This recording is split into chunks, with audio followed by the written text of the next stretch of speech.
I'm thrilled to welcome Bud Selig on set, currently Commissioner Emeritus, author of the new book, For the Good of the Game. Welcome. Thanks for joining me. Thank you. Pleasure to be here. What do you make of it? It's all home runs and strikeouts. Is that alienating people? I don't think so. You know, we go through, try to describe to people, in the 60s, I remember we had to tinker with the mound. We had to bring in a designated hitter because we weren't scoring any runs, and people were so nervous about it.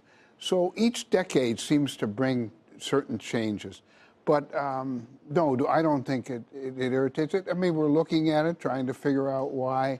But I'm quite satisfied that people are more concerned with how their team is doing today than how many home runs or strikeouts. One interesting issue with the teams and even with the home runs, you know, we had Scott Boras on recently, and one of the issues seems to be that players are only getting these maximum contracts from a couple of teams. So you're the Yankees, you're the Red Sox, of course you're going to pay up for the big guys.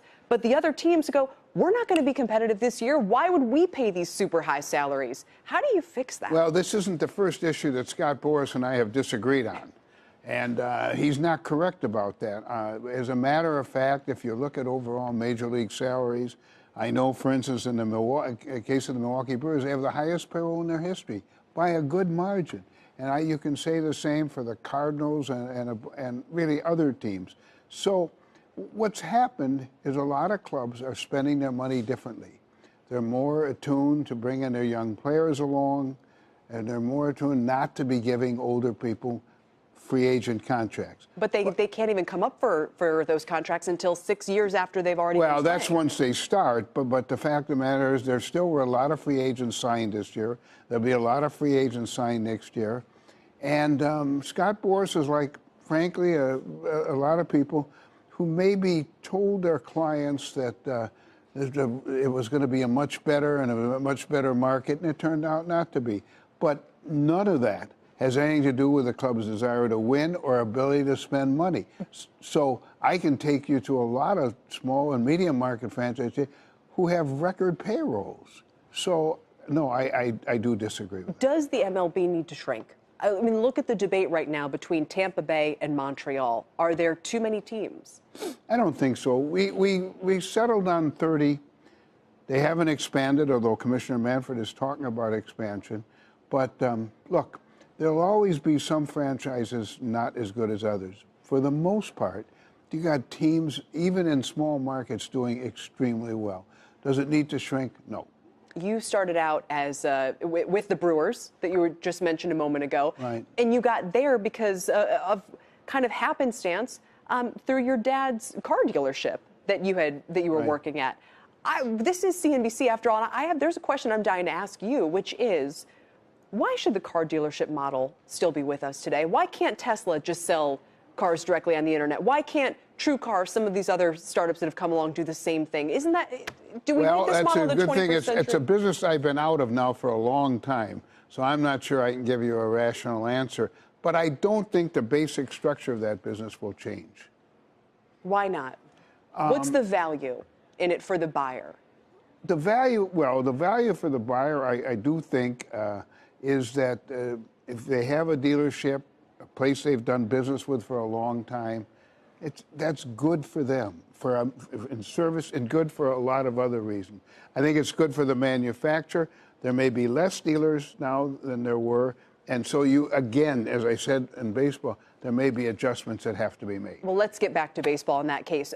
With all that's happening this week, the All-Star Game, the Home Run Derby, everyone's talking about the NBA, and frankly, these stories are thrilling. I mean, the way that they're building teams and all of the drama going on. What can Major League Baseball learn from the NBA? It's interesting. They've had their free agent period, and there were some big free agents moving this year. And so, but that's over now. Look, we'll have that in the winter when we get into free agency, especially if there are big free agents moving.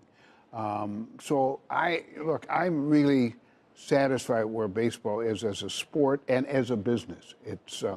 Its revenues are at record level. Its interest is at level. Are there adjustments that need to be made? As you well know, in every business you go through in the evolution of everything, there are adjustments that are made. But I'm really quite satisfied, and people should be with where they are. Any one adjustment come to mind these days? Yes, we're going to have to have some rule changes, and people talk about shortening the game, and I understand all that. We worked on that, and I know Commissioner Manfred is very sensitive about that. And so, I've heard for 60 years, I won't bore you with all the detail, that baseball was moribund, baseball was no longer.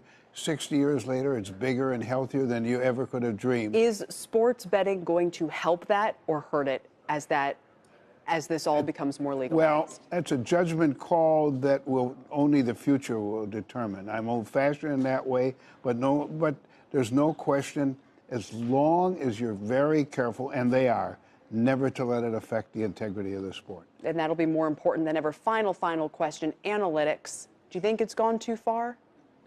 I don't. It's changed. It's not like it used to be when I ran a club or when I was commissioner. But no, for the most part, I think it's quite healthy. Their sophistication to the sport is remarkable. And you start looking at these analytics reports every day, and it is amazing what they do. No, I don't think it's affected the game. Well, even with the home runs and all that? I mean, it seems like it's affected the game, but there might not be much to do. Well, I'm not sure that's affected the game. There are a lot of factors that could be affecting it. The home runs themselves are not bad. And I watch a lot of fans in games, and they don't seem to be dispirited by that. And so, but as I said before, we need to adjust as every decade has, as every period has, in every business, and that includes baseball. And we'll see a lot of more home runs tonight. Bud, thanks for joining me. Appreciate it.